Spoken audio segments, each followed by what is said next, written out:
తండ్రి మెగాస్టార్ అయితే కొడుకు ఏమవుతాడు? గ్లోబల్ స్టార్ అవుతాడు. చిరంజీవి గారికి తగ్గ వారసుడు. చిరంజీవి గారి వారసుడు అలా కాకపోతే ఇంకెలా ఉంటాడు? అంటే చిరంజీవి గారిని ఎందుకు అంటే ఎక్కడ గుర్తు పెట్టుకోవాలంటే, అంటే నాకు మా అన్నయ్య అంటే ఎందుకు గౌరవం, మొన్న కూడా ఇంట్లో అప్పుడప్పుడు చెప్తా ఉంటాం.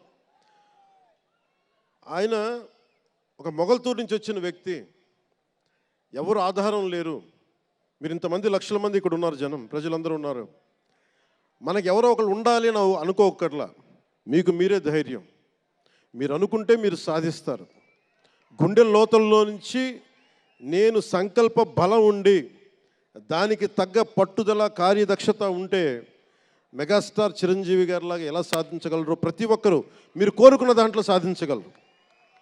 అంటే ఆయన ఒక్కడు పెరిగి మా అందరికీ ఆశ్రయం ఇచ్చాడు, ఊతం ఇచ్చాడు. ఆయన ఊతం వల్లే నేను ఈ రోజున మీ అందరికీ ఉక్కు